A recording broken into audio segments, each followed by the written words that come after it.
Parfait, bon, ben, bonsoir à toutes et tous. C'est un honneur aujourd'hui d'être là avec la personne qui va vous présenter quelque chose d'assez inouï. En tout cas, moi, j'étais vraiment à plat quand j'ai vu tout ce que tu as réussi à faire. Donc, ce sera un plaisir de voir tout ça. Je me présente Stéphane Fallet, président de l'association AI Suisse. Et il y a d'autres membres du comité qui sont là, notamment le vice-président Charles-Édouard Bardine, qui aura aussi la parole tout à l'heure. On a Cédric ici qui nous aide pour tout ce qui est partenariat, Sylvain qui est responsable de la région lémanique et Daniel, notre trésorier, celui qui fait les comptes.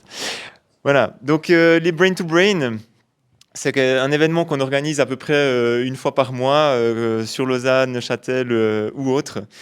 Donc l'association AI Suisse, c'est ça, le but c'est d'amener toujours la connaissance la plus pure au niveau IA, mais le plus proche possible des gens, de façon à ce que vous puissiez vraiment l'intégrer dans votre vie courante, aussi poser vos questions. C'est pas tous les jours en fait qu'on a des experts d'un tel niveau à disposition, donc n'hésitez pas après. Et sinon, globalement, bah, comme vous l'avez vu, cette année, le focus, c'était vraiment sur l'éducation. Pourquoi? Parce que l'IA avance très très vite, peut-être même plus vite que la vitesse de l'humain. Et du coup, les parents, les enseignants, tout ça, sont dans des situations un peu compliquées parce qu'ils n'ont pas forcément la caisse à outils ou les pistes pour pouvoir l'amener de manière disons, correcte vers leurs enfants, vers leurs élèves. Et aussi, ben, de manière réciproque, dans les entreprises, c'est peut-être aussi un peu pareil. Mais on s'est dit que l'éducation, c'était prioritaire parce que des enfants qui approprient mal l'IA auront peut-être plus de mal ensuite à défaire les mauvaises habitudes qu'ils ont prises, alors qu'on le montre tous les jours, et Charles-Édouard vous en parlera, il y a des façons de construire en fait le raisonnement avec l'IA, la copensée, sans besoin d'écran, mais diablement efficace en fait pour comprendre comment l'IA raisonne, comment nous on raisonne et comment il faut communiquer l'un avec l'autre. Voilà, donc justement, bah, c'est une transition idéale pour Charles-Édouard qui lui a vraiment pris ça à cœur toute cette année, l'a mis en avant et il vous parlera bah, de toutes ces expériences aussi cliniques qui sont maintenant en déroulement.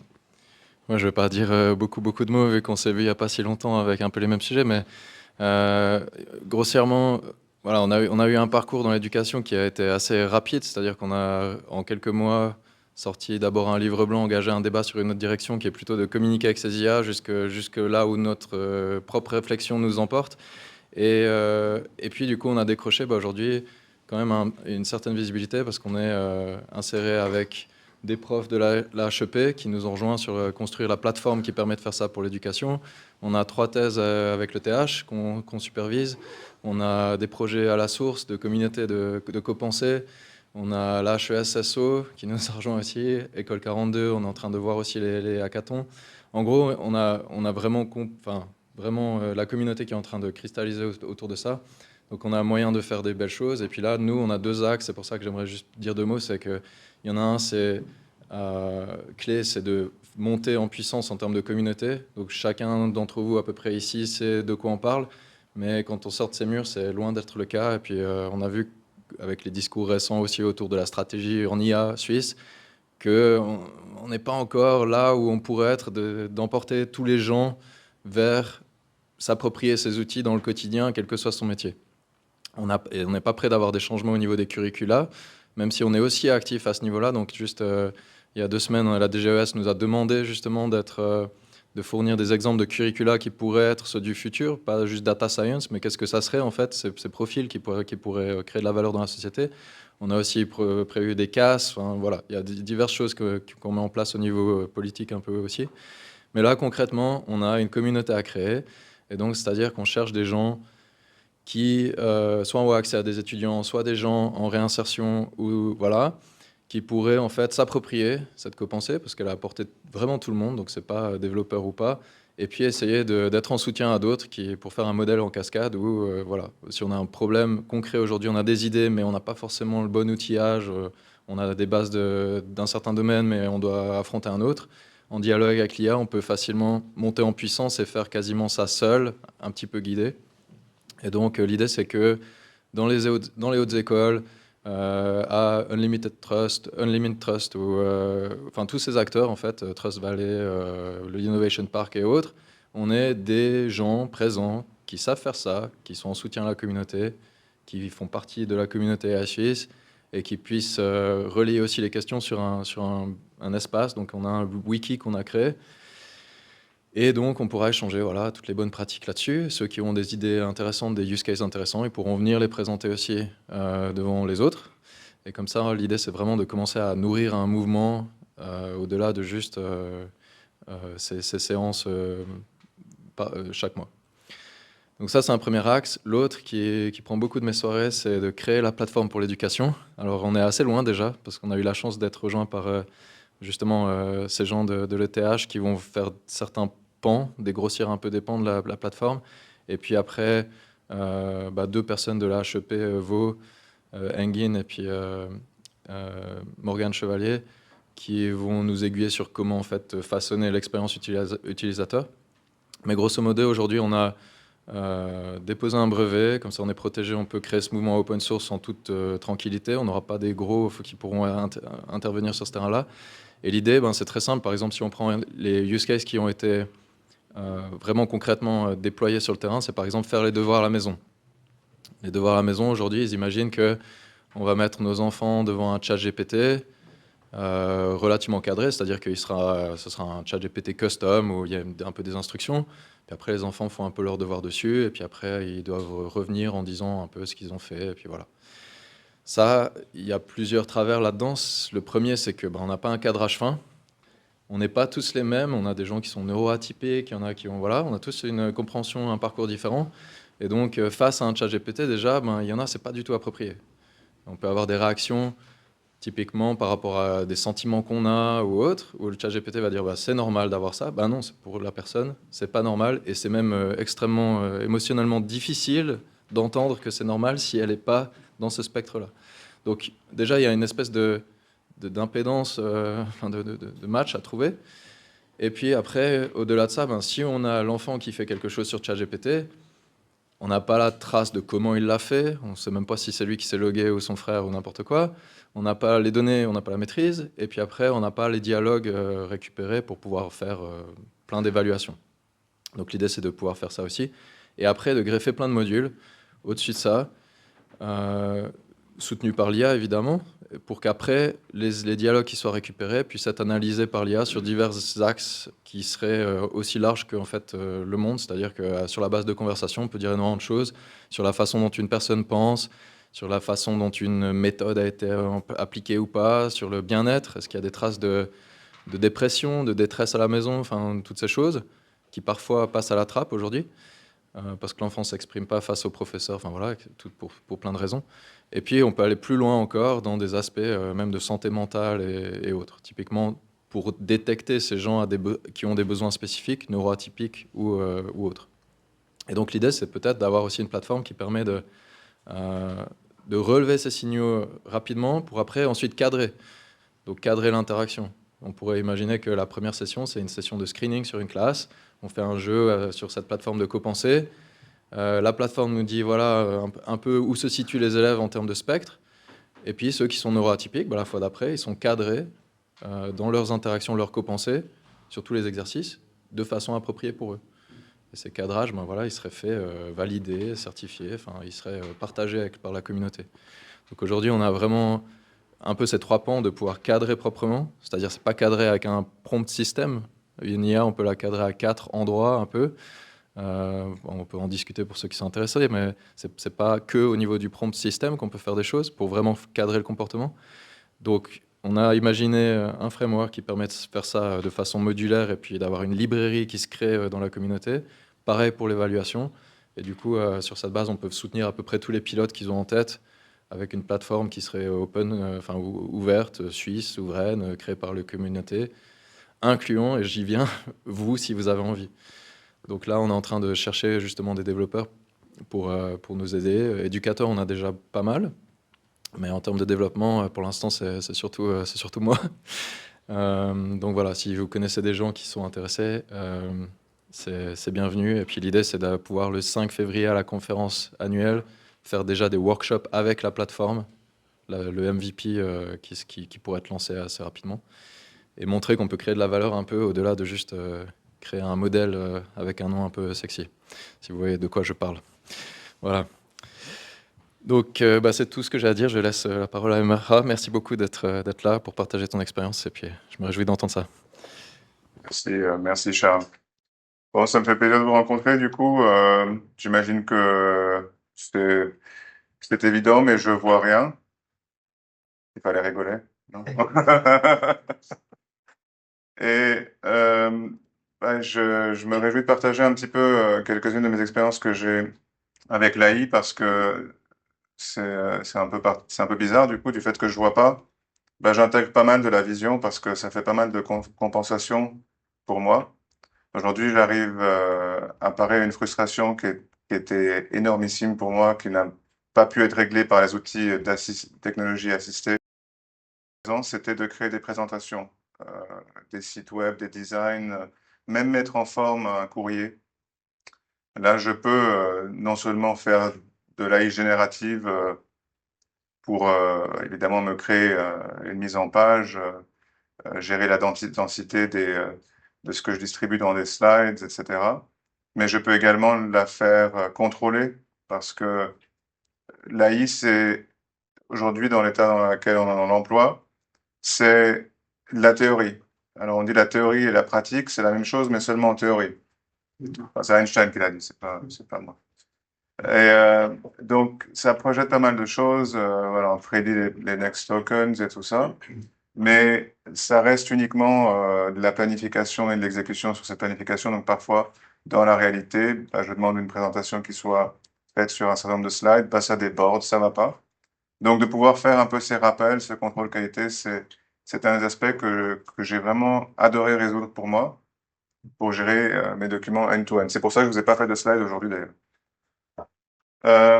J'ai mon ami à vous présenter, Houston, qui est un quadrupède de chez Unitree, qui est arrivé au bureau il y a un mois de ça. Donc, on fait tout juste connaissance. Et je vais vous en parler. Et ensuite, j'aimerais vous faire deux démos interactives de d'autres cas d'usage de l'AI. Et puis voir un peu comment est-ce que ça a créé des synergies et ce que vous voudrez qu'on explore un peu plus. Aujourd'hui, on parle d'intelligence artificielle. Euh, Au rythme où ça évolue, quand l'intelligence artificielle qu'on qu'on connaît aujourd'hui devient l'intelligence suprême, je me demande comment est-ce qu'on va appeler notre intelligence à nous, celle de l'humain. Est-ce qu'on sera intelligence primitive? Je sais pas. Je vais juste demander à ce qu'on m'accompagne vers Houston, comme ça je peux vous l'amener. Et puis vous expliquer un peu qu'est-ce que ça résout comme problème.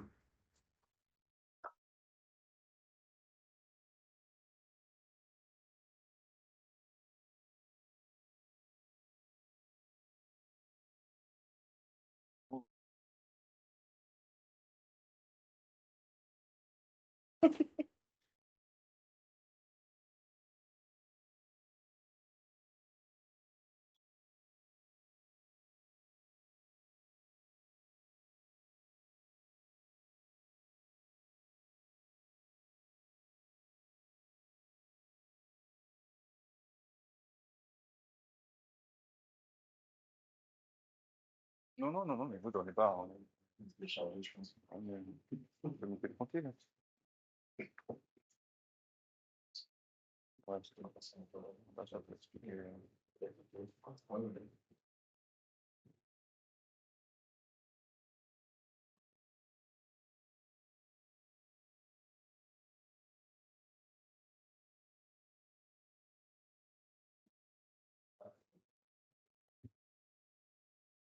Oh.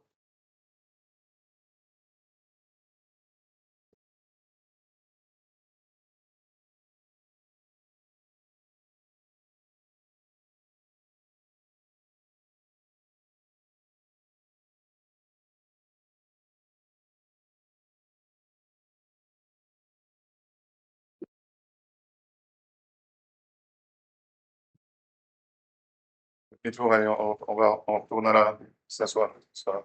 Comme ça, on peut un peu expliquer ce qui se passe.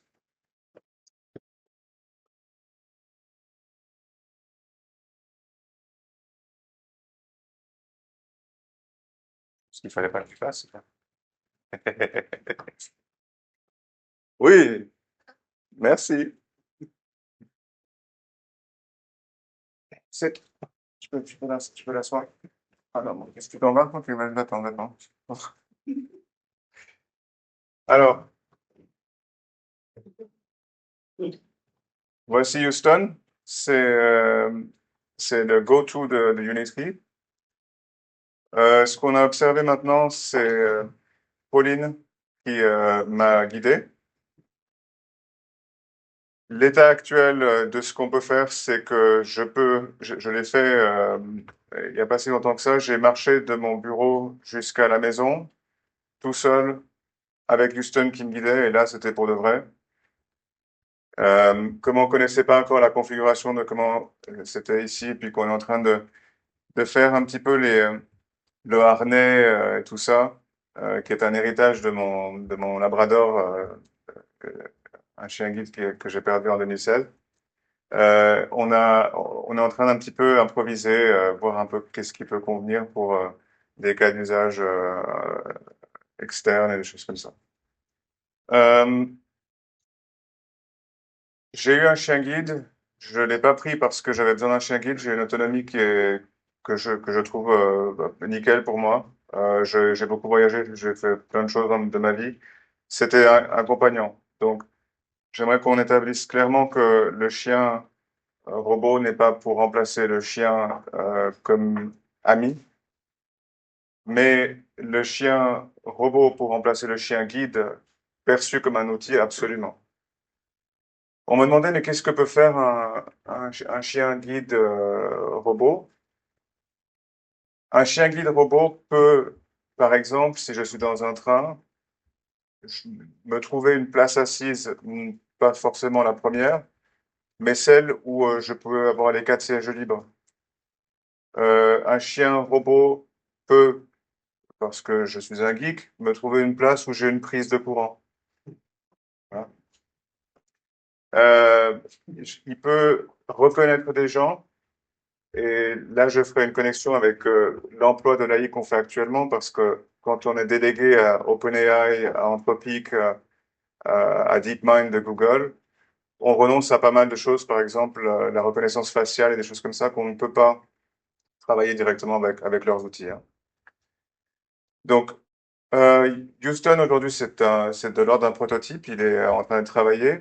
Dans le bureau où on le manipule, il a un ordinateur en plus qui, lui, a des TPU. Ces TPU, ça me permet d'avoir une inférence sur l'image de 5 millisecondes. Et on arrive à aboutir à des scénarios où, déjà maintenant qu'il est équipé en ce qu'on appelle en vanilla, donc avec son firmware de base de l'usine, il a de la détection d'obstacles, mais il va pas avoir les réflexes de se centrer sur un trottoir. Si on lui demande de continuer à avancer, malgré tout, il va faire demi-tour, ce qui est pas forcément ce que je veux quand j'arrive devant un obstacle qui lui paraît un petit peu difficile à contourner. Il faut rester dans la direction d'où on va aller. Il a le modem cellulaire, mais il faut lui incorporer le GPS encore, donc enfin la partie Maps pour me guider de point à point sans que je connaisse l'adresse. Aujourd'hui, avec un chien guide, il faut connaître son trajet et ensuite lui donner les ordres. Là, on peut se faire tracter. Il ne manquerait plus que le siège et les roues. Et, et puis, on a d'autres facettes qui sont pas évidentes, mais le chien robot peut savoir quand c'est rouge et quand c'est vert, traverser. Le chien robot, quand il arrive devant un obstacle, il peut nous décrire l'obstacle. Le chien guide va s'arrêter. Et puis l'idée, c'est de pas se balader avec la canne, et puis etc., etc. C'est d'avoir juste le chien. Donc, dans les cas de figure où mon chien guide s'arrêtait, je devais avancer un peu le pied, savoir si c'était, je sais pas, une falaise ou juste une marche. Voilà. Là, le chien peut avoir une communication verbale avec moi, et moi vice-versa également. Donc, on peut aller dans les degrés de sophistication d'incorporer le chien robot vraiment dans ses valeurs d'outils euh, à l'extrême. On peut vraiment avoir des demandes très pointues. Dans son implémentation actuellement, la façon dont ça fonctionne, comme ça fait qu'un mois qu'il est là, On ne l'a pas encore upgradé dans son firmware de base, donc c'est délégué. Tout le processing qu'on lui ajoute en plus de ce qui est arrivé d'usine tourne sur un ordinateur externe qui porte lui-même. Il l'a pas aujourd'hui avec lui. Mais c'est un ordinateur qui, lui, peut avoir un, deux ou trois unités de TPU pour gérer l'imagerie et d'autres inférences de calcul qui sont déléguées à des processeurs tensor graphiques pour garder, si vous voulez, l'ordinateur léger. Et puis, on arrive à travers ce qu'on appelle un WebSocket, pouvoir récupérer l'image en temps réel et également ajouter des dimensions comme la discussion. Il vient par défaut avec une IA très très bête. Ils disent que c'est un GPT 3.5, mais moi, il m'a fait peur, hein, donc je m'en sers pas. Mais là, par contre, on peut tout à fait avoir soit d'inférence locale, soit sous-traiter ça via des API, donc avec quand même une rétention des données privées, enfin, les données privées protégées sont quand même à l'ordre du jour, à des OpenAI, des Anthropic et des choses comme ça, mais en gardant une fonction d'appel d'outils, donc incorporer en plus de ça la reconnaissance faciale ou utiliser le LiDAR pour d'autres aventures, etc. À terme, je me réjouis de me balader avec Houston. On va peut-être le modifier un petit peu, peut-être des pattes plus larges pour. Aujourd'hui, là, il tracte très bien parce qu'en fait, quand on est avec un chien guide, il faut toujours qu'il y ait une traction pour qu'il puisse nous donner la direction où on va aller. Là, on n'ose pas trop parce que on a essayé de concocter quelque chose comme on pouvait. Merci à Pauline qui m'a organisé ça. Mais c'est vraiment le bootstrapping d'un garage. Et puis, on a vraiment beaucoup de plaisir à s'occuper de lui. Et puis, on s'amuse beaucoup. Dans les domaines de l'IA appliquée, je me suis assez vite extrait du monde de juste faire des chatbots et j'ai essayé d'appliquer l'IA à la vision très tôt parce que quand OpenAI nous ont fait leur teaser en mai de l'année dernière, ils montraient un aveugle justement qui pouvait appeler un taxi, se faire décrire des images du tac au tac. Et puis ça leur a pris quand même quelque chose comme 9 mois pour qu'on puisse l'avoir avec la vision et puis encore plus pour la vidéo. Quand ils ont montré ça, j'ai compris que c'était de l'ordre du possible. Donc, j'ai d'abord fait une application pour les personnes non-voyantes gratuite qui s'appelait d7.vc. Donc, c'est une URL, c'est describe.visual-content, donc d7.vc. C'est tout à fait prototype, hein, donc ça permet de prendre une photo avec son téléphone ou d'uploader une image. Et l'image nous est décrite et on a plusieurs filtres qu'on peut appliquer si on veut que ce soit une description orientée pour un lieu, pour trouver une porte de sortie, pour se faire décrire une personne, pour lire un label. Quand j'étais dans un restaurant, quand j'ai testé ça l'année dernière, en juillet, je savais pas que le menu que je faisais lire était, je sais plus en quelle langue, en chinois, je crois. Et il me l'a lu en anglais. C'était parfait. Donc, c'était implémenté très vite, très tôt. Et ensuite, il y a eu la partie real time. Donc, quand on parle de temps réel, en général, on parle de temps réel multimodal, c'est-à-dire que on, on ne fait plus on ne fait plus d'étapes euh, séparées dans la reconnaissance de la parole, la génération de la parole. Le real time implique que dans sa multimodalité, on est capable également de détecter l'émotion de la voix. On peut avoir de l'image qui soit mélangée à du texte ou à de l'audio et de la vidéo. Donc, j'ai fait évoluer D7 pour en faire live.d7.vc. Et puis, ça reste toujours de l'ordre du prototype parce que j'aime bien faire à 80%. Une fois que j'ai craqué le truc, le reste des 20%, ça m'ennuie.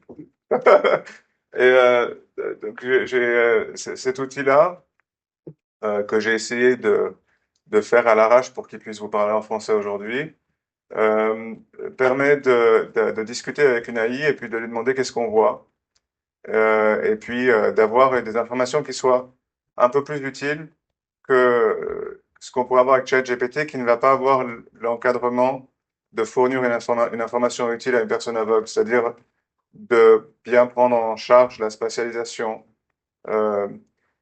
Quand je voyage et que je suis dans un hôtel, franchement, au bout d'un moment, il y en a un peu marre de se laver les cheveux avec de la crème solaire. Ou, voilà. Et si je demande à ChatGPT, il va me dire, bah, il y a un savon, un shampoo et puis un shower gel. Par contre, moi, j'aimerais bien savoir des choses dans l'ordre, de gauche à droite, par exemple. Comme ça, je sais qu'est-ce qui est quoi. Ou que si j'ai quelque chose dans la main et que je lui demande ce que c'est, tu vas pas me décrire la pièce. Enfin, tu peux me décrire juste ce que j'ai dans la main. Je peux essayer de faire une démo. Alors, j'ai pas vraiment prévu grand-chose à montrer, mais on va montrer un petit peu la salle. Admettons que je veuille me renseigner sur l'environnement dans lequel je suis. Euh,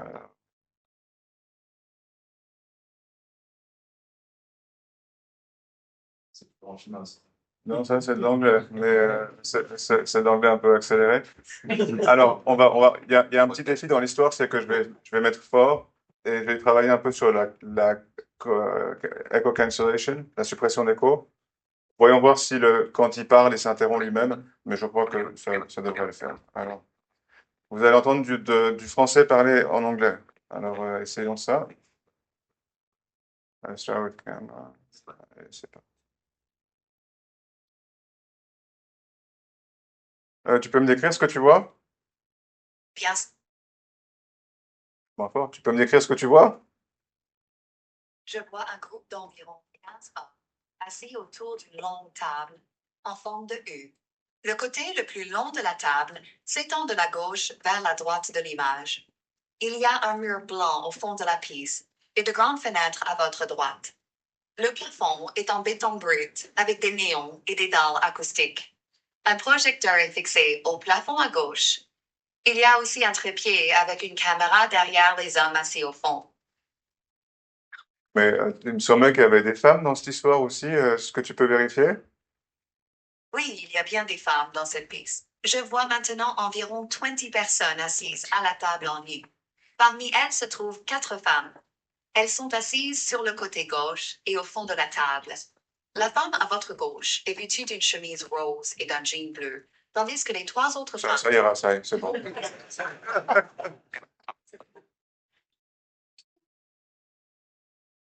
20 personnes, voilà.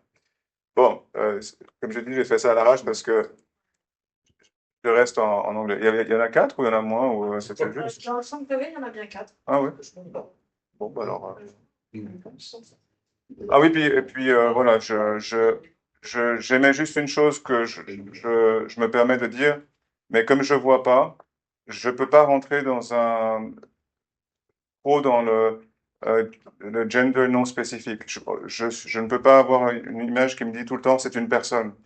Ça me dessert. Donc là aussi où je rejoins un petit peu l'utilité de savoir être un pilote de l'AI plutôt que juste un utilisateur, c'est que dans cette évolution qui est absolument extraordinaire, on peut travailler avec, et j'encourage tout le monde à vraiment s'investir pendant que c'est tôt, euh, parce que c'est pas très compliqué à savoir manipuler l'AI telle qu'on peut la voir à travers les opérateurs commerciaux comme OpenAI, Anthropic, etc.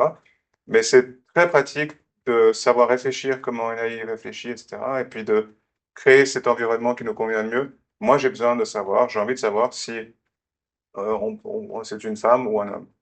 Voilà.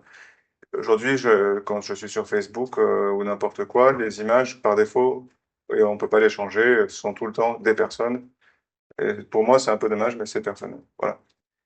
Euh, Aujourd'hui, cette façon d'appliquer l'AI, c'en est une. Il y a d'autres façons dont j'applique cette AI.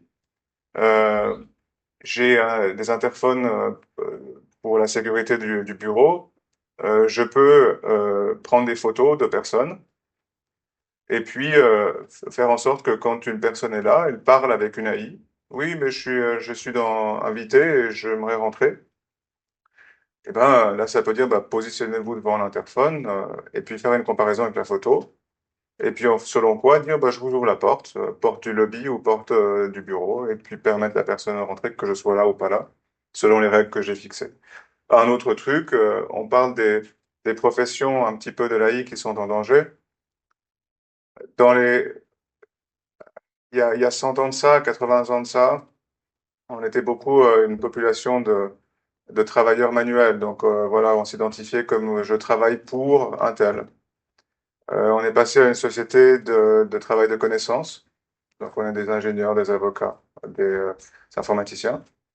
Mais malgré tout ça, il y a des postes qui sont plus susceptibles que d'autres à avoir de meilleurs rendements via l'AI, d'abord en étant une AI qui augmente les performances de l'humain, mais ensuite, je pense assez rapidement, à être une AI qui remplace ces postes-là. Et là où on retient vraiment, je pense uniquement les parties les rôles de pilotage. La loi, typiquement, a ceci d'intéressant qu'elle est limitée par son propre langage. Et quand on parle de LLM, Large Language Models, eh ben, en fait, on parle de ninja de la langue. De faire une AI projet, hein, idée quelconque, un chatbot qui aide des personnes comme vous à l'EPFL à déposer des brevets, quelque chose de 10 minutes de travail pourrait constituer une valeur intrinsèque extraordinaire. Exemple, quand on fait une description d'invention pour un brevet et que on essaie de se démerder, je peux dire ce mot? Oui, j'ai décidé que oui. À le faire soi-même, on va employer du langage restrictif en mettant les choses à un temps absolu. On va dire que notre invention est une amélioration de ce qui existe en offrant ceci, ceci et cela. On a bien fait notre boulot, on a sérialisé tout ce qu'il faut. Mais le problème, c'est que si parmi les trois valeurs ajoutées, on fait quelque chose où il y a deux valeurs et demie ajoutées, la description d'invention devient caduque. Et autant on peut négocier les revendications, les claims, autant la description de l'invention, elle reste ad vitam. Voilà. Quand je vous parlais de cette idée de 10 minutes, de faire une AI qui soit simplement une AI linguistique pour faire une transformation d'une description de brevet en langage permissif, ce qu'on appelle le hedging language en anglais, où on n'emploie que du temps au conditionnel. Donc, des aspects de cette invention peuvent apporter une amélioration sur le prior art existant en permettant ceci. Ça n'implique pas que ça le fait systématiquement. Dans sa configuration prévue, cette méthode, ce système, cet appareil pourrait permettre de réaliser cela. Encore une fois, voilà. Donc, de faire la réécriture de description de brevet, un emploi d'AI, c'est du légal, d'une certaine façon. C'est ce que je peux me permettre de partager un peu avec vous parce que de faire une analyse d'un cas juridique maintenant ici, on n'est pas adapté pour le faire. Mais l'AI pour ces choses-là est extraordinaire. Pour faire le boulot d'un paralégal, elle est aussi très très bonne. On arrive maintenant avec des récentes publications de OpenAI à comprendre aussi le phénomène d'hallucination. Pour ceux qui ne sont pas au clair avec le phénomène d'hallucination, c'est qu'aujourd'hui c'est impossible pratiquement à faire dire à ChatGPT par exemple, je ne sais pas. Bonne chance, je vous mets au défi, vas-y. Enfin, à part lui dire, Simone a dit, je ne sais pas. Non, c'est très difficile à lui faire dire, je ne sais pas. Donc, on arrive à s'épargner ce problème d'hallucination gentiment. On va y arriver. NotebookLM, par exemple, d'ailleurs, pour ceux qui s'intéressent, c'est très centré source et ça n'invente pas grand-chose. Donc, si vous avez des choses à faire analyser et que vous voulez rester vraiment dans les périmètres de ce que vous fournissez sans qu'il s'invente des recettes miracles, NotebookLM est très précieux, ça marche très très bien. Je rejoins les professions qui vont être un petit peu remplacées. Quelqu'un va faire une démo avec moi pour une réceptionniste qui a un téléphone, qui a un haut-parleur qui marche. En fait, il n'y a personne qui m'écoute. Qui se propose? Alors, appelle. Quand tu vas appeler, ça va répondre en anglais, donc demande juste à passer en français. Et après, tu dis que tu veux parler avec moi, tout simplement, puis tu suis la discussion. OK? 0,58.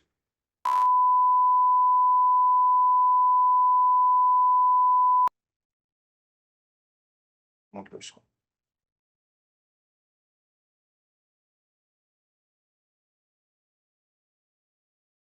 Thank you for calling. How can I help you? Xin chào, tôi đang lắng nghe. Bạn muốn kết nối với ai? Và bạn có thể cho mình biết tên bạn cũng như lý do Bah gọi voilà, điện. la démo est bien comme ça, merci. Được rồi. Bạn có thể cho Tu mình peux raccrocher. bạn nói chuyện với ai. Je t'ai mis en run dev alors que c'était pas ce qu'il fallait. Je parle pas encore mandarin, désolé. Allez, je pense que tu es dans le bon environnement maintenant. Vas-y. Et puis sinon, ce sera une démo qui se fera pas. Tu peux rappeler.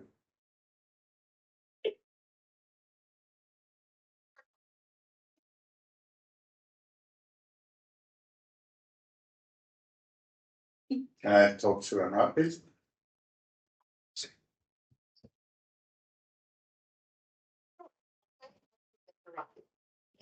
Oh, Mr. Ross. Ça, c'est vraiment de la démo, ça.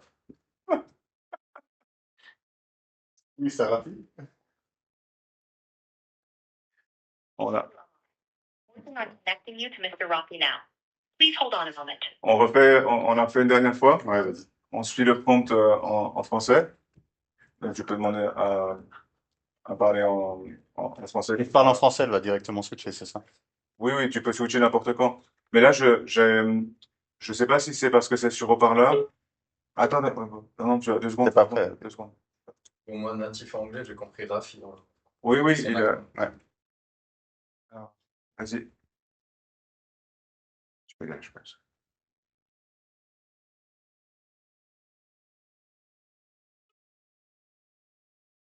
How can I help you? J'aimerais parler à Monsieur Cavoun, s'il vous plaît. D'accord. Monsieur Kaoun. Pouvez-vous me donner votre nom et me dire s'il s'agit d'un appel personnel ou professionnel, ainsi que la raison de votre appel? Je m'appelle Cédric. C'est un appel professionnel. J'aimerais lui parler de son MacBook.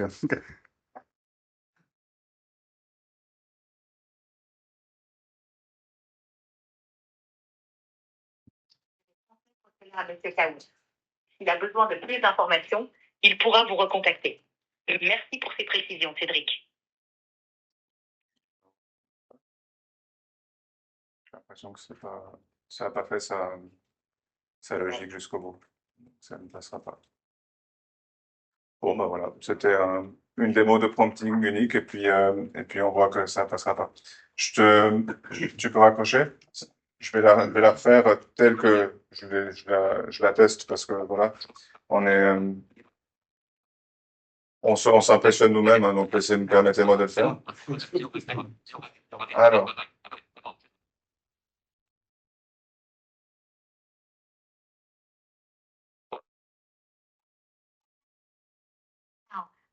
Mais tu vas arrêter de me payer la honte, toi. Est-ce qu'on peut parler en français? Bien sûr, on peut parler en français. Je suis là pour discuter avec toi. De Pas, quoi as-tu envie de parler? pas du tout. Bon, bah voilà, écoutez, ça sera pas pour aujourd'hui.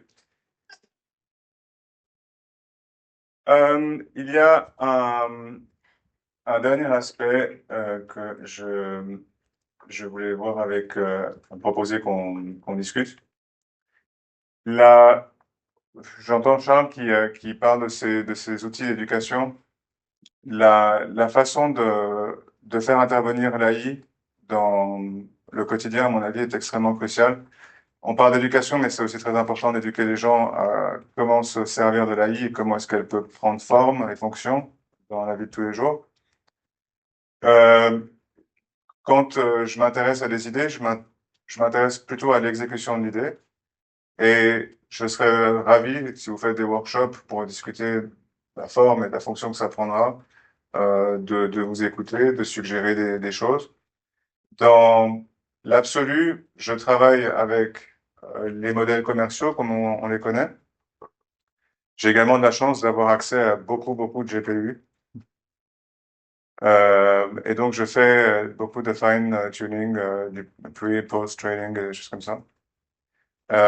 Parmi les projets qui existent, s'il y a des projets qui, euh, je dirais, méritent ce genre de collaboration, je serais également ravi de vous entendre. Je pense à faire un peu des sessions, pas forcément régulières, mais peut-être des bootcamps de temps en temps dans les locaux que j'ai à Morges. Et dans cette configuration-là, dans cette idée-là, on pourrait imaginer des façons de se rencontrer et travailler sur des projets, des concepts un peu ensemble. Je vous écoute si vous avez des questions, à part sur la réceptionniste. Hein, et puis, je me présente pas forcément parce que ça me saoule les gens qui font leur pédigré et tout ça. Voilà, je vous écoute. Une question?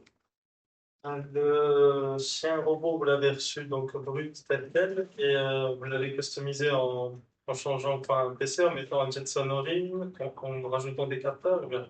Non, alors c'est effectivement, il est arrivé tel quel. Et la délégation, c'est sur des P-Link, c'est avec des TPU. J'ai 3 TPU que j'utilise sur des P-Link. Je fais pas trop de Jetson. Je préfère monter des trucs un peu moi-même, comme ça, c'est, c'est, ça me convient mieux. Mais c'est pas le modèle qui a le JSON intégré, celui-ci. C'est la version Pro. Et puis, on peut, soit par des ports internes, faire un raccord, soit par la couche IP. Donc, ils peuvent servir soit en mode AP, soit lui se connecter à un Wi-Fi, soit faire un raccord Ethernet pour lui déléguer ses fonctions de compute sur un ordinateur externe. Le B-Link, il est minuscule, enfin, c'est plus petit qu'une Apple TV. Et puis, à terme, une fois que je dirais, les expériences que j'aimerais conduire se seront avérées correctes, c'est de le route-quitter et puis de réfléchir à soi, lui faire des upgrades permanentes.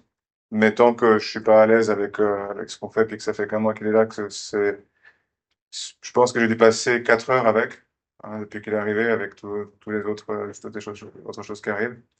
Je vais pas le route-quitter et puis le briquer. Donc pour le moment, c'est du compute délégué, c'est du WebRTC pour le live feed. Et puis je reste sur un LAN pour l'inférence avec un modèle local qui tourne au bureau. Una question, les chiens peuvent remplacer la canne? Oui, quand je suis rentré du bureau à la maison, j'avais pas la canne et on n'avait pas fait ce truc avec le harnais encore. J'avais juste utilisé une sangle de sac. Le seul problème avec la sangle, c'est que c'est pas rigide, donc si le chien se pivote, je peux pas connaître la direction dans laquelle il regarde. Donc ça, c'était un peu embêtant. Et puis, pour expliquer un petit peu, c'est simple et pas simple, mais comme il a déjà détection d'objets, d'obstacles, on, fondamentalement, si j'avais sa taille, enfin sa largeur, etc., et puis sa hauteur, admettons, si j'étais derrière lui, je risquerais rien. Donc, de lui faire comprendre qu'il a un cargo, augmenter le payload dans les calculs d'obstacles, c'est un aspect, mais il y a également l'aspect de se centrer dans les trottoirs, euh, de s'arrêter à chaque fois qu'on rejoint une marche, un passage piéton et des choses comme ça. Donc, il y a pas mal de choses encore à gérer. Et je pense que c'est 300 mètres à peu près le trajet, 300-400 mètres, trajet bureau maison. Et il y a quand même, c'est pas une ligne droite, on a passé une terrasse, 2 terrasses, j'ai essayé de faire ça un dimanche pour éviter d'être filmé. Et bah, malheureusement, je crois qu'il y en a quand même qui m'ont attrapé. Sa réaction par rapport aux autres chiens, aux autres animaux? Alors, lui n'a pas eu trop de réaction. Par contre, j'ai un autre chien, moi. Pas un chien guide du tout. Euh, et tout allait bien jusqu'à ce qu'une fois, on venait de le recevoir et puis on savait pas comment le mettre en prone position avant de l'arrêter. Il s'est effondré. Ça lui a fait peur. Depuis, ils sont pas potes. Hier, elle a essayé de le mordre. Non, j'invente pas du tout, c'est vrai, elle a essayé de le mordre hier. Moi, j'ai une question par rapport à votre handicap, puisque en tant que victime de cécité, on développe énormément d'autres aspects sensoriels. Je sais que mon proche, dans le cas, il est capable de sentir un mur devant lui quand il marche, où il entend beaucoup plus, où il a développé certaines facultés. Pourquoi les AI, enfin, qu'est-ce qui vous amène à développer les AI sur quelque chose qui ressemble à un chien guide, même dans les aspects, par rapport à d'autres outils qui seraient sur la sensorielle, sur l'ouïe, sur ces domaines-là? Cette question est tellement précieuse en fait, parce que j'ai récemment, enfin, pas vraiment présenté, mais eu l'occasion d'expliquer pourquoi c'était pas optimisé du tout de faire ça sous le mode d'un chien guide, alors que ce que vous décrivez, c'est absolument juste. On fait pas de l'écolocation à la façon d'une chauve-souris, mais le fait qu'il y a ce qu'on appelle des occlusions, donc j'entends le mur à ma gauche, je sais à quelle distance il va être. Je suis peut-être meilleur que des gens qui voient en étant dans une pièce pour connaître sa taille. C'est pour ça aussi que quand on marche, quand je suis avec la canne, je vais pas me prendre tous les murs. Ou que la canne, quand je sais que quand je dois tourner à droite ou à gauche, je vais le faire. Je vais pas taper avec la canne contre le mur pour savoir que je peux tourner. Voilà. Donc les oreilles sont extrêmement précieuses. Quand j'étais petit, je faisais du roller, de la trottinette avec mes voisins qui eux n'avaient pas de problème de vue. Et j'ai jamais ressenti que j'étais aveugle. Et j'ai pas eu d'accident, j'ai tué personne, j'ai fait de la motocross. Et la seule chose qui a changé en grandissant, c'est la peur. C'est que ça. Et en employant de moins en moins les oreilles, évidemment avec la détérioration de l'ouïe, bah on perd. Donc pour rejoindre la question que vous avez posée, j'ai fait un concept binaural avec des micros qui n'ôtent rien à la perception sensorielle des occlusions, de la reverb, de l'écho, mais qui au contraire vont amplifier des fréquences. Et puis avec uniquement des écouteurs dans les oreilles, ça reste binaural pour qu'on puisse quand même avoir la perception des devants, derrière, en haut et en bas. C'est d'amplifier ces sens d'acclusion pour entendre les murs. Ça, j'y arrive. On arrive à les amplifier. Mais c'est d'entendre également les pentes, les escaliers, les formes. Peut-être les gens pas parce qu'ils respirent, des choses comme ça, mais leur stature. Donc c'est assez complexe, mais c'est quelque chose sur lequel je travaille aussi parce que voilà, j'aime bien être dans le moins invasif possible. Quand je dis je travaille, c'est que je l'ai testé, j'ai pu travailler sur certaines façons de mieux ressentir ces fréquences. J'ai des enregistrements, ça vous intéresse, je pourrais vous les envoyer. C'est assez intéressant. D'ailleurs, si vous fermez les yeux, je vous recommande pas de vous mettre debout et puis essayer de marcher parce que c'est très, c'est très perturbant. Mais pour le chien, ce qui m'intéresse, c'était de lier ce monde théorique et ce monde de l'AI, où tout est de l'ordre de la pratique, mais seulement en théorie. La loi de la physique, c'est la seule, hein, comme on dirait, hein. Donc, le chien, pour moi, c'était une façon de connecter avec le monde physique. Et puis, il n'y a pas que les non-voyants à qui ça pourrait être utile, parce qu'on peut lui mettre beaucoup de appendages, des bras articulés, des choses qui permettent à des personnes en mobilité réduite de pouvoir aller bénéficier de se faire récupérer des choses, etc., etc. Et encore une fois, dans mon cas concret, oui, il y a des lunettes également hein, qu'on peut avoir en smart glasses qui pourraient parer à toutes ces choses que Houston pourrait faire, me trouver une place avec une prise de courant et des choses comme ça.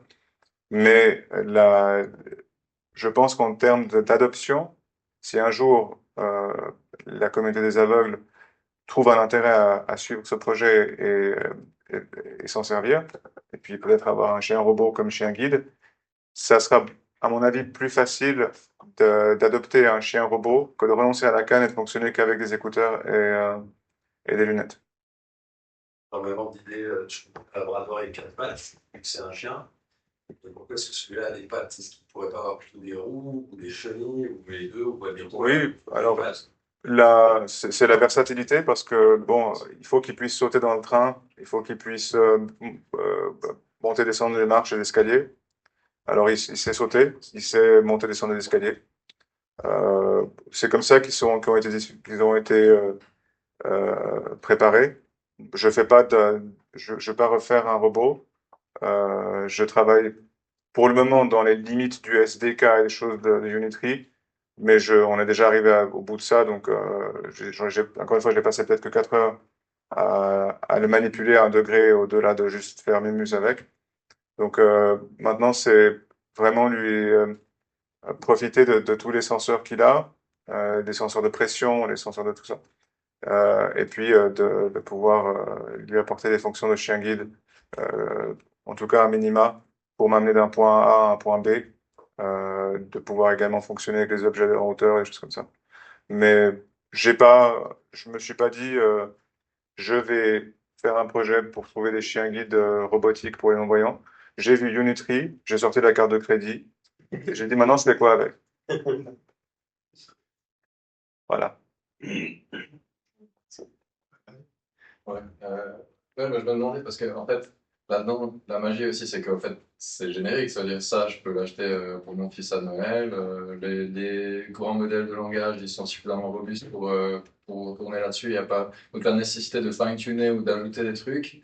Au final, elle est plus vraiment là aujourd'hui, non? Alors, euh, le truc de base, même avec le Jetson, ça reste très sommaire de faire de l'inférence très sophistiquée, j'ai envie de dire.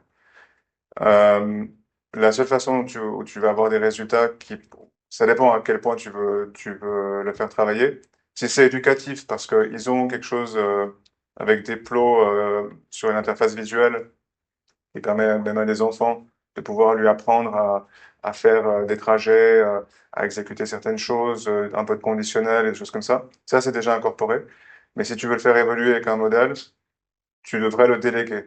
Donc, si c'est un projet que tu as, ça ne veut pas dire que tu vas prendre un truc custom, non, ça c'est vraiment juste du Unity.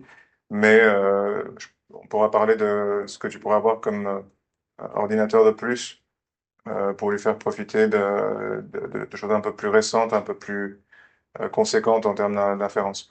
Ouais, c'est un peu d'inférence, du coup, c'est pas dans le chip. Dans l'intelligence, ça c'est déjà là. Par contre, il faut la puissance de calcul correspondante. Non, l'intelligence aussi, elle est pas ouf, celle de base.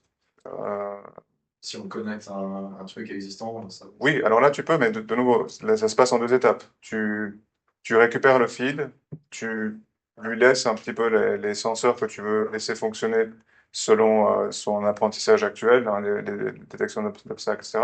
Et après, tu refeeds ça dans un modèle que tu veux, que ce soit Gemini ou autre, ou alors un modèle local. Il y a Apple qui a récemment sorti un modèle de reconnaissance d'image qui est assez bluffant, qui est même plus que bluffant. Alors ça date d'une semaine, je crois, donc je l'ai pas en démo aujourd'hui. Mais si t'es pas, tu me parles de fine-tuning, si t'es pas dans un mode où tu peux vraiment fonctionner avec un modèle spécial visio, tu sais pas le moment où tu vas arriver dans un cas de figure où ça fait la réceptionniste, quoi. T'es en train de marcher et puis tout d'un coup il y a quelque chose qui va pas. Donc dépendamment des cas d'usage, moi je vais certainement l'accompagner un petit moment en fine-tuning euh, et puis garder ces modèles. Au jour d'aujourd'hui, le modèle ne suffit pas sur les buildings qu'il a.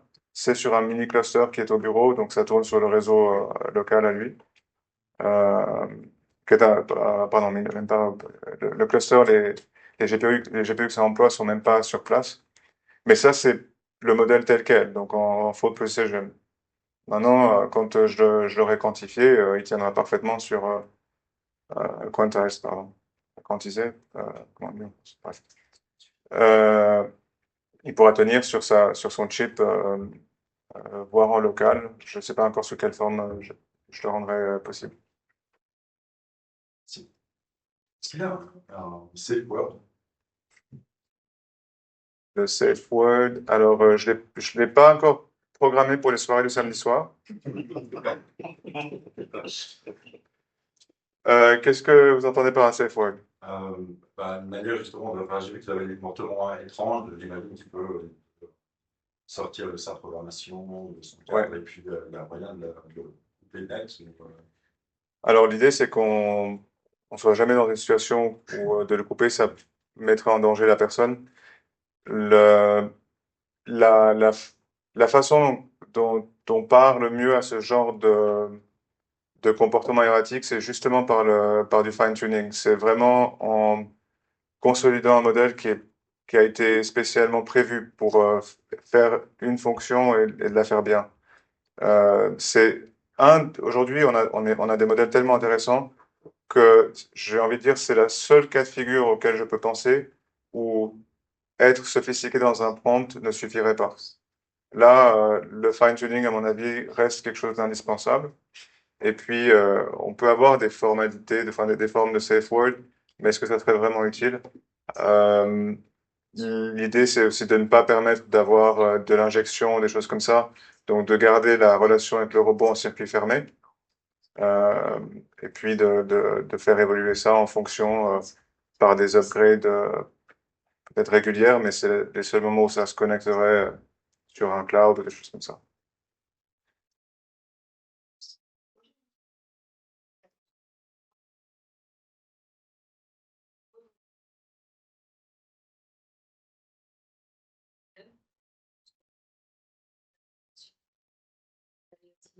Oh, rien. Les métals font. Ça coûterait beaucoup moins cher de faire des lunettes que d'avoir un robot comme ça. Et puis, même faire des lunettes avec les oreilles découvertes. Dans, l- Dans la pratique, ça se fait déjà. On peut avoir des lunettes qui répondent encore mieux que ce que j'ai fait comme démo de l'application de description visuelle. Des lunettes qui pourraient guider avec des cues, peut-être du haptic feedback, des choses comme ça. Mais c'est dans l'exécution.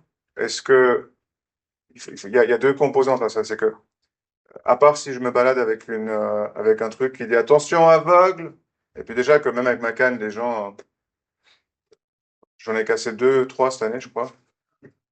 Et pas parce que c'est pas de ma faute, enfin. De gens ou de cannes? De canne, c'est vrai.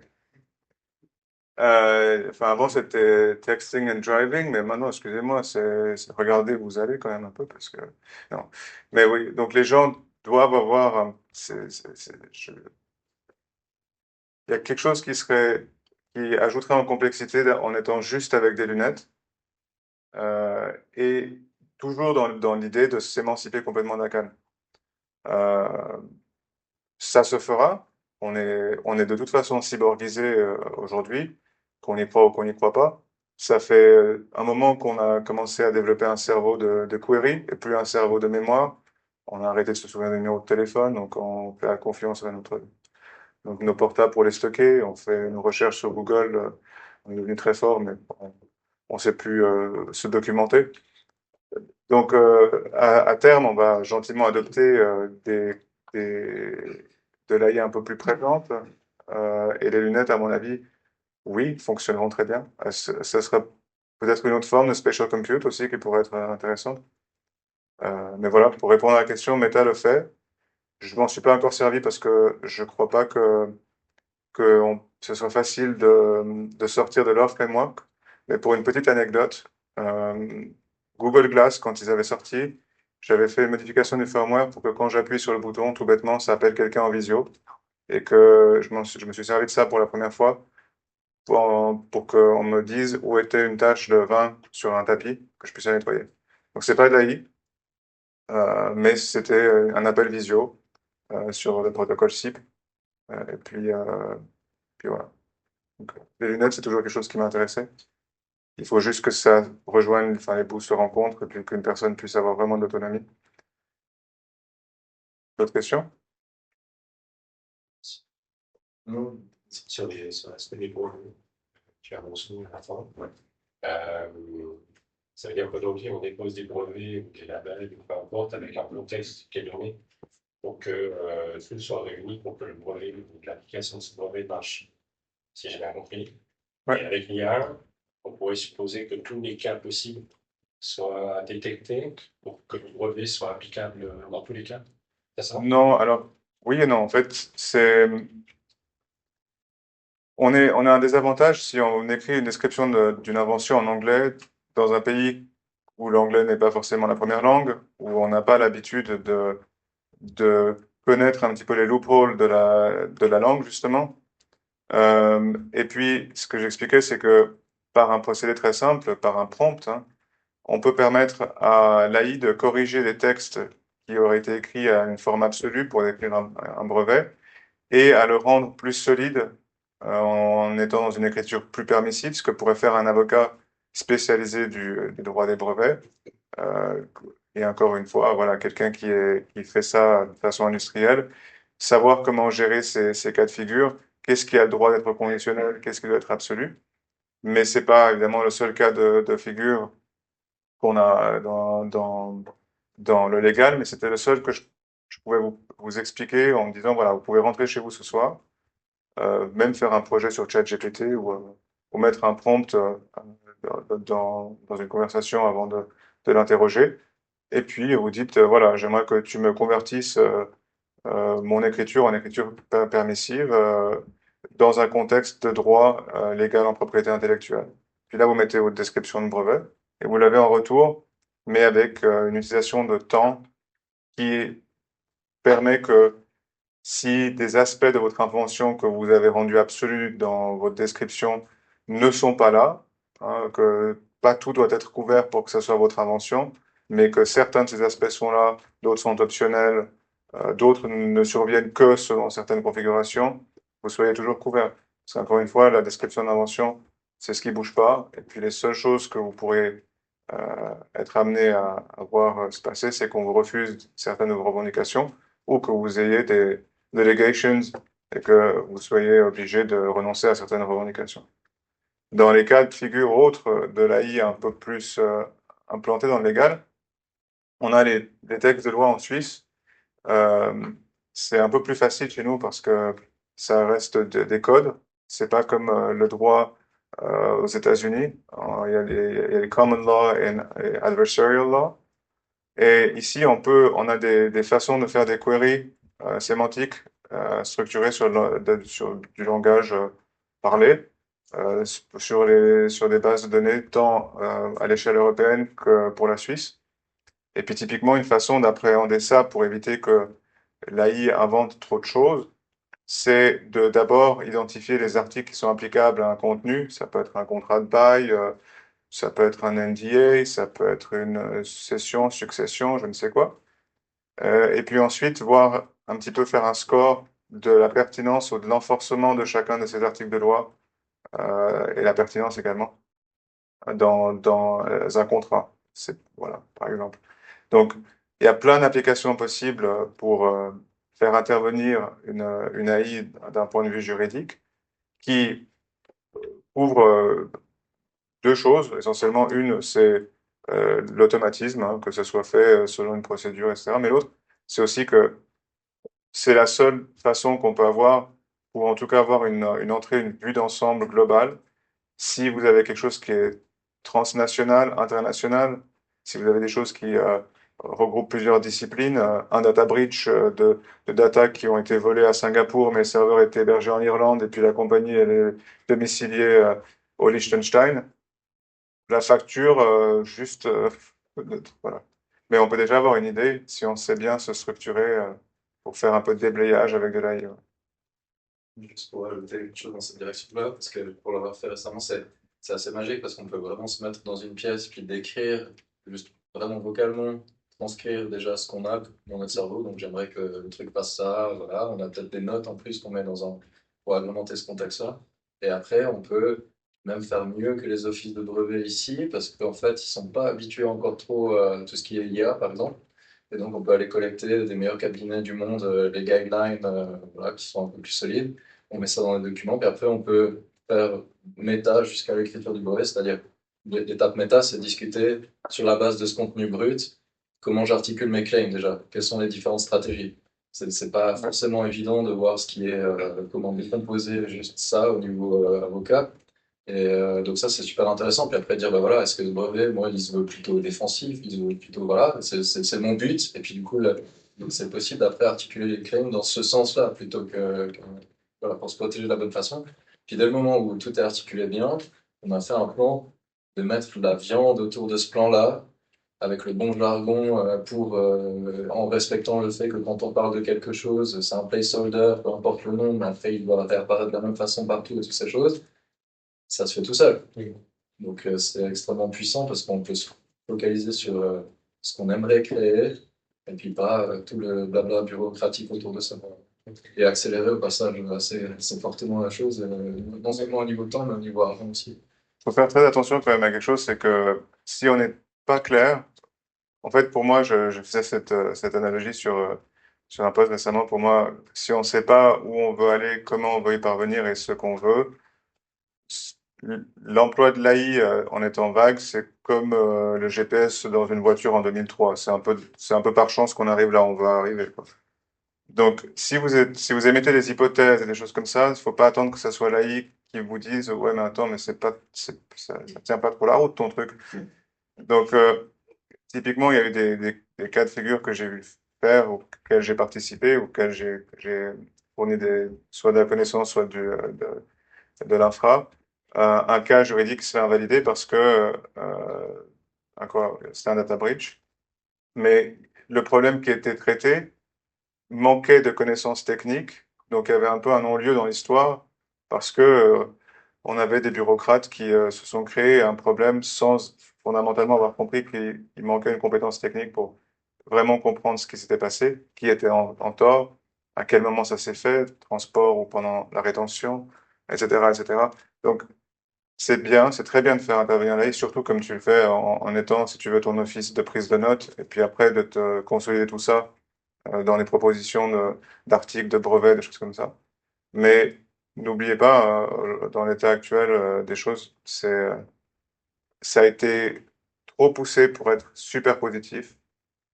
Moi, je suis devenu allergique au truc qui dit ah oui, mais vous avez absolument raison. Mais non, j'ai pas raison. Tu sais que j'ai pas raison. Pourquoi tu me dis que j'ai raison? Donc, il est tout le temps en train abonder dans le sens des personnes, des utilisateurs. Pour moi, c'est un petit peu un danger quand on mélange AI, éducation et enfance, d'être tout le temps dans l'abondance de oui et de renforcement positif, alors que potentiellement, non, peut-être un rappel à avoir. Donc, toutes ces choses, une fois qu'on les a un petit peu incorporées, on sait avoir des garde-fous vis-à-vis de ça. On se structure un petit peu plus, on planifie un peu plus les choses pour nos résultats finaux, puis ça va tout de suite un peu mieux. Juste une dernière chose que j'ai oublié de mentionner, mais ce sera un cas vite fait. On parlait d'analytique aussi, de capacité de recevoir de l'info en masse et puis de pouvoir la traiter à l'instant T avec le contexte qu'il faut qu'un être humain ne peut pas faire. Un exemple, vous êtes sur une page de booking, vous avez fait 10 étapes pour régler votre voyage, votre logement, la logistique, etc. Le paiement passe pas avec la carte de crédit, ça se bloque après 3 fois, on vous a catégorisé comme fraude, vous devez appeler le call center. Voilà, c'est génial parce qu'on appelle le call center, mais l'expérience du flirt, elle commence depuis le début. Comment tu t'appelles? Moi, je m'appelle comme ça. Et toi?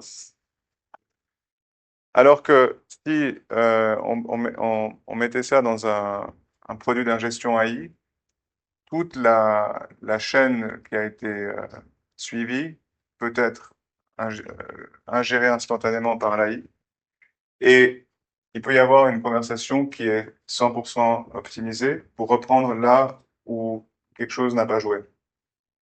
C'est une économie de temps incroyable. Après, il y a l'AI robot qui nous rend fous, ou je veux parler avec un agent, mais c'est à quel sujet? C'est un sujet de ci ou un sujet de ça? Bon, c'est un sujet de ça. Mais est-ce que ça peut pas vous aider? Non. Alors c'est à quel sujet? Enfin bref, ça nous fait tourner en rond. Et anecdote, quelqu'un a fait du prompt injection chez United Airlines récemment. Donc, c'est-à-dire qu'ils ont envoyé des séquences de caractères ou des façons de communiquer avec l'AI pour sauter un petit peu cette boucle de la mort. Et puis, ils ont pu parler avec un agent. Mais le truc à savoir, c'est que ces AI sont aussi habilités à émettre des bons pour lunch là-bas, ils font beaucoup de cartes de crédit prépaid. Donc, si vous n'avez pas quoi faire ce soir, regardez United Airlines. Voilà. Bon, je crois que j'ai assez parlé. Mais si vous avez des questions, oui. Juste une question, parce que des fois on voit des étudiants qu'on recrute comme ça, et puis les yeux ouverts, ils ont de la peine à coder. Et toi, tu arrives à faire tout ça les yeux fermés, entre guillemets. Ils ont déjà essayé de fermer les yeux? Je me demandais, enfin, comment tu gères en fait ces passages-là, comment ça marche Bah écoute, ma pire hantise, et ça, c'est donc je dois tout le temps faire des rapports pour adapter mes fichiers de log, parce qu'en fait, tout ce que je lis, c'est linéaire, donc ça commence par le début de la ligne et ça finit par la fin de la ligne.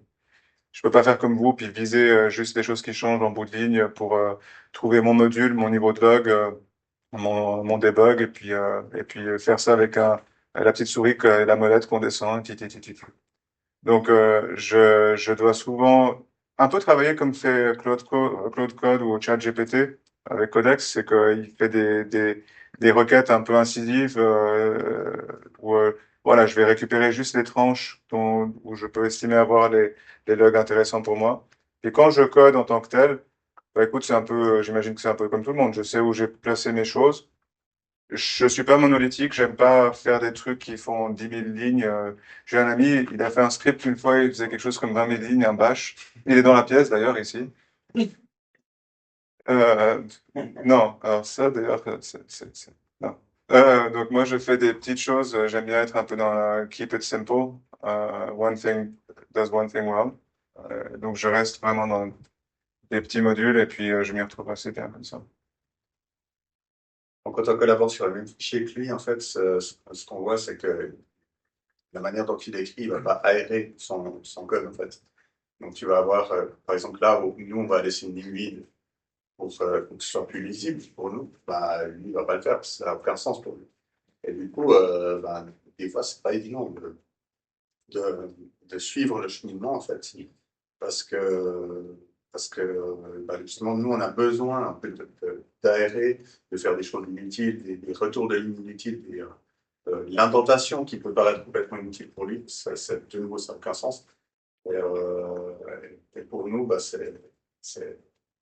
on devient presque des maniaques de l'indentation à un certain moment, parce que on a ce repère visuel, en fait. Espace de tabulation. Des caractères. Bah, ouais. Mais ça, c'était l'avant hier, on est d'accord, parce que maintenant que toi tu codes en parlant, toi tu codes en parlant, et du coup tout le monde s'y retrouve, non? Alors moi je code pas du tout en parlant, alors je parle jamais avec mon ordi. Mais je parle en codant. Et oui, tu as raison on sait tout de suite que je suis passé par là parce que l'indentation est foirée, surtout dans les bracket languages, donc les langages qui n'ont pas besoin d'indentation. Et puis c'est tout. Même pas pour débugger. Comment? Non, je trouve que j'ai pas la même façon d'utiliser mon ordinateur que vous. C'est le même Mac, que tout le monde. Mais comme je suis qu'au clavier, bah, je suis désolé de dire, mais en fait, je suis plus optimisé que vous dans son emploi. Je saute de fenêtre en fenêtre directement là où je veux arriver sur le focus que je veux avec juste des raccourcis. Et encore une fois, voilà, je lise relativement bien ce que je veux faire. Et puis, je pense que si je devais discuter avec mon code, ah non. S'il vous plaît. Mais typiquement, au niveau de l'IA, quand j'essaie de coder en utilisant l'IA, il y a des fois, on tourne en boucle, et puis au bout d'un moment, on se rend compte qu'en fait, l'IA nous a complètement paumé, qu'elle a fait n'importe quoi. Et on a un peu ce biais où on est tout de suite enclin à se faire confiance et puis à se dire, ben, tiens, ok, tu m'as pondu un énorme bout de code, je vais l'intégrer directement. Et puis on se rend compte après que le bout de code qu'elle a pondu, non seulement ça marche pas, mais que ce qu'elle avait fait avant, elle est complètement effacée. Et finalement, on se retrouve à devoir tout refaire derrière. Donc en fait, il y a une manière d'utiliser où on doit vraiment y aller par baby steps et puis vraiment tout surveiller, tout contrôler derrière. Parce que souvent, même trop souvent, ça fait vraiment de la merde. C'est un très bon conseil. Mais c'est un très bon conseil parce que Là, c'est pas mon univers de se dire que ça fait de la merde. Enfin, la clé, c'est comme Emerald disait, c'est-à-dire que il faut déjà comprendre, faire le plan de ce qu'on aimerait faire, mais au niveau très méta, juste des besoins utilisateurs. Après, il faut passer par les designs, vraiment comme on fait en tant qu'être humain sur des projets complexes. Puis dès le moment où tout est spécifié vraiment finement, et pas spécifié pour un humain, mais spécifié sous une forme qui est ingérable par un LLM, bah après, on peut presque laisser tourner un set de sous-agents sur Cloud Code, sur ces design specs, et puis avec une méthode où il va à chaque fois s'y référer et cocher ça j'ai fait. Et surtout une méthode de validation, parce qu'il doit pouvoir à tout moment dire si oui ou non c'est fait. À la fin, franchement, si ça c'est bien fait, ça fonctionne. Ça fait pas forcément le code merveilleux, élégant qu'on aimerait, si on a mal spécifié la façon de l'écrire, mais ça fera en tout cas ce qui a été, ça va aboutir à cocher toutes les cases simplement. C'est pas évident de bien spécifier parce que typiquement, par exemple, quand on part depuis rien du tout, qu'on lui dit OK, je dois faire une application qui fait ça, bah, typiquement, il va partir par exemple sur un concept complètement procédural alors qu'on aimerait faire le Z. Et puis au bout d'un moment, bah, quand on montre un petit peu de ce qu'il a fait, au lieu de lui faire confiance bêtement, il va regarder le résultat. Ouais, mais attends, là j'aurais bien voulu que tu fasses de l'objet. Ah ouais, ok, alors là on refait tout. Et souvent, ben, voilà, on fait des tas de cheminements comme ça, et on se rend compte à la fin qu'on a perdu un temps fou. Enfin, on a tourné en rond cette fois. bon, en fait, on discute de choses qui sont relativement éphémères parce que la popularité de ChatGPT, elle a 3 ans. Hein. Ouais, ouais. Les choses, enfin, Bon, on ne parle que de le chat GPT, hein. oui, non, mais, mais bien sûr, mais c'est vrai qu'on a tendance à vite imaginer que ça sait tout faire, et puis après, on est aussi vite, voilà, on se rend compte que, bah non, il faut quand même le rattraper un petit peu. Mais je rejoins un petit peu les deux. Ce que je dirais juste, c'est que quand vous codez avec de l'AI, il faut pas lui faire du marketing, ça sert à rien de lui vendre un truc à votre AI. Donc, il n'y a pas besoin d'en dire trop, forcément, je pense.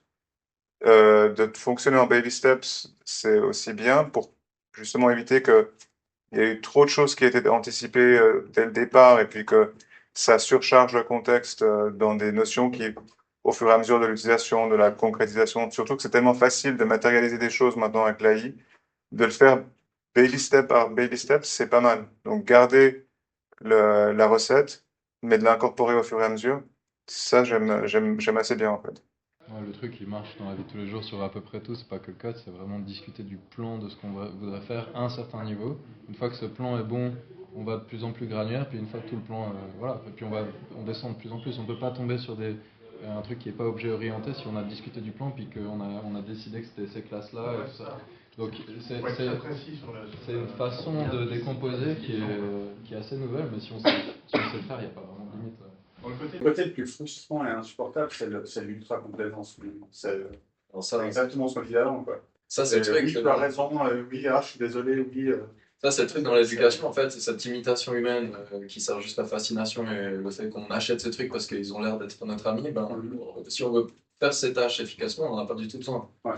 Et pour l'éducation aussi, comme tu disais, un cadrage sain, c'est pas forcément du tout un cadrage comme ça. Et du coup, on doit, sur la base de modèles généralistes, faire des couches solides d'encadrement qui sont validées un peu voilà, avec des éducateurs et autres, pour qu'on puisse se détacher enfin de ce qu'ils ont fait par défaut et qui ne servent pas vraiment au niveau du développement, bien-être et le reste. Si, je sais pas s'il y a des contraintes de temps, etc., mais le robot, si vous voulez le manipuler, etc., n'hésitez pas. Si, dans l'évolution de ça, s'il y en a qui sont intéressés à être impliqués dans le projet d'une façon ou d'une autre, c'est ouvert. Et puis, encore une fois, je pense faire quelques moments, pas forcément trop cadrés, mais qui soient quand même concentrés autour d'intérêts où il y a un peu de synergie. Il y aura peut-être des sessions sur des déploiements de modèles en local, ou de se retrouver pour faire du compute vision, ou bien simplement avoir accès à des différents gadgets, différentes façons de faire intervenir l'AI sur des interfaces qui ne sont pas forcément que le browser ou le téléphone. Donc voilà, je fais connaissance avec vous, et j'espère que on pourra se connaître un peu plus pour ceux qui sont dans le domaine et qui voilà, avec qui on se reprendra.